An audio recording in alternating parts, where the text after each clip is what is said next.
नेपाल में हाल ही में एक जबरदस्त राजनीतिक भूचाल आया है।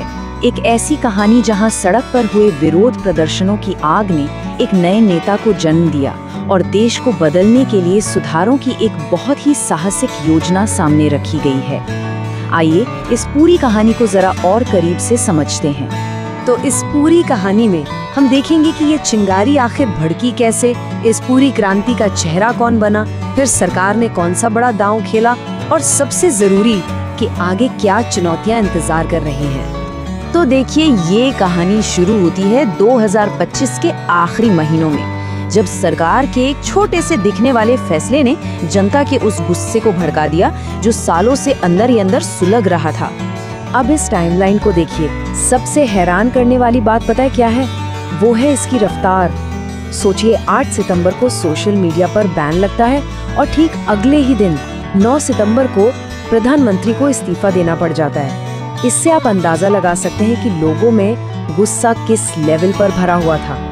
तो ये समझना बहुत जरूरी है कि सोशल मीडिया बैन तो बस वो एक चिंगारी थी। असली आग तो लगी हुई थी भ्रष्टाचार के वजह से, नौकरियों की कमी से और उन नेताओं के खिलाफ जो जनता से बिल्कुल कट चुके थे और जिनसे युवा बिल्कुल भी कनेक्ट नहीं कर पा रहे थे। लेकिन इस बदलाव की एक भारी कीमत भी चुकानी पड़ी। इन प्रदर्शनों में 75 लोगों की जान चली गई और देश को $586 मिलियन से भी ज्यादा का आर्थिक नुकसान झेलना पड़ा। ये आंकड़े बताते हैं कि हालात कितने गंभीर थे। और इसी पूरे हंगामे और उथल-पुथल के बीच से एक ऐसा चेहरा सामने आया जो किसी भी एंगल से एक पारंपरिक राजनेता नहीं था और जो देखते ही देखते इस पूरे आंदोलन का प्रतीक बन गया। बालेन शाह, ये नाम अब नेपाल की राजनीति में एक नई लहर का दूसरा नाम बन गया है। सोचिए, एक स्ट्रक्चरल इंजीनियर, एक रैपर और काठमांडू के एक पूर्व मेयर। ये कॉम्बिनेशन ही अपने आप में बताता है कि वो पारंपरिक नेताओं से कितने अलग हैं। और शायद यही वजह थी कि वो युवाओं के साथ इतना गहरा कनेक्शन बना पाए। ये टेबल देखिए, ये पुराने और नए का फर्क बिल्कुल साफ कर देती है। एक तरफ थी पुरानी पार्टियां जो आज भी बड़ी बड़ी रैलियों और पुराने तौर तरीकों पर निर्भर थी, और दूसरी तरफ थी बालेन शाह की नई लहर जो सोशल मीडिया के जरिए सीधे शहरी युवाओं और पहली बार वोट डाल रहे जेन-ज़ी से बात कर रही थी। इनका फोकस विचारधारा या भाषणबाजी से ज्यादा काम और नतीजों पर था। और जब मार्च 2026 में चुनाव के नतीजे आए तो सब हैरान रह गए। ये सिर्फ जीत नहीं थी, ये एक तरह की राजनीतिक सुनामी थी। राष्ट्रीय स्वतंत्र पार्टी यानी आरएसपी को अकेले 182 सीटें मिली, जबकि दशकों पुरानी स्थापित पार्टियां बहुत पीछे रह गईं। ये साफ साफ दिखाता है कि लोगों ने पुरानी पूरी व्यवस्था को ही नकार दिया। और इस पूरी जीत का सबसे बड़ा सिंबल, सबसे बड़ा प्रतीक था झापा 5 का नतीजा। यहाँ बालेन शाह ने 4 बार के पूर्व प्रधानमंत्री केपी शर्मा ओली को उन्हीं के गढ़ में एक बहुत बड़े अंतर से हरा दिया। ये पीढ़ी के बदलाव का इससे बड़ा और साफ संकेत नहीं हो सकता था। तो ठीक है, चुनाव जीत लिया। अब सवाल था कि आगे क्या? सत्ता में आने के बाद इस नई सरकार ने किया क्या?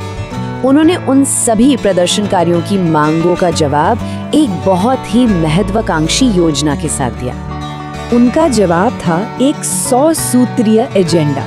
और कमाल भी बात यह है कि इसे पहली ही कैबिनेट मीटिंग में मंजूरी दे दी गई। मतलब इरादा साफ था कि अब सिर्फ बातें नहीं होंगी, अब सिर्फ इंतजार नहीं होगा, अब एक्शन होगा। और इस एजेंडे के सेंटर में क्या था? भ्रष्टाचार पर सीधा वार। पहला कदम, जो अभी बावा में है, उनकी संपत्ति की जांच, वो भी सिर्फ 15 दिन के अंदर। और दूसरा कदम, पुराने नेताओं को भी नहीं छोड़ना, 1991 तक के मामलों की भी जांच होगी। ये सीधे सीधे उसी भ्रष्टाचार पर हमला था जिसके खिलाफ युवा सड़कों पर थे। इसके अलावा कई सुधार तो ऐसे थे जो सीधे सीधे वेनजी की मांगों से जुड़े थे, जैसे स्कूलों और कॉलेजों से राजनीति को पूरी तरह से बाहर करना ताकि पढ़ाई का माहौल बन सके, राजनीतिक छात्र संघों की जगह स्टूडेंट काउंसिल्स बनाना, और तो और विदेशी नाम वाले संस्थानों के नाम बदलकर उन्हें एक नेपाली पहचान देना। ये सभी कदम उन गहरी निराशाओं का जवाब थे जो प्रदर्शन की वजह बनी। और सरकार के एक मंत्री का ये बयान ये उनकी नीयत को बिल्कुल साफ कर देता है। उन्होंने कहा, दूसरों ने सिर्फ भ्रष्टाचार के खिलाफ जीरो टॉलरेंस के नारे दिए, हम इसे असल में लागू करेंगे। मतलब अब सिर्फ बातें नहीं, सिर्फ नारे नहीं, बल्कि एक्शन का टाइम है। लेकिन देखिए, इतने बड़े बड़े वादे करना एक बात है और उन्हें जमीन पर उतारना बिल्कुल दूसरी। इस नई सरकार के रास्ते में चुनौतियां भी बहुत बड़ी हैं, कुछ पार्टी के अंदर और कुछ बाहर।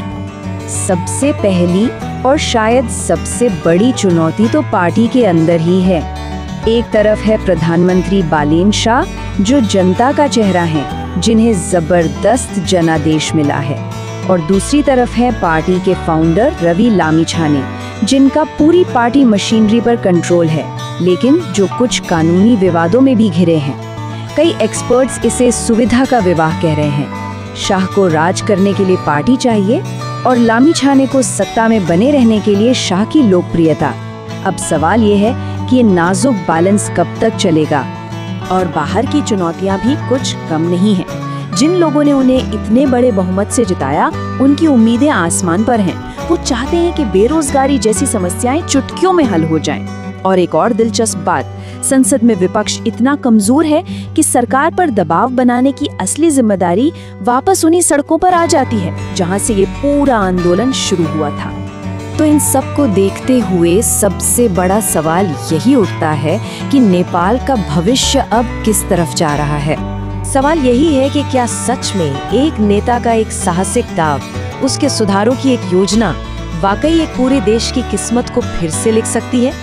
ये एक बहुत बड़ा जुआ है और इसका नतीजा क्या होगा ये अभी कोई नहीं जानता। और शायद इसका सबसे अच्छा जवाब राजनीतिक विश्लेषक विष्णु सापकोटा के इस कोट में है, जहां वो कहते हैं, लोगों की उम्मीदें बहुत ज्यादा हैं।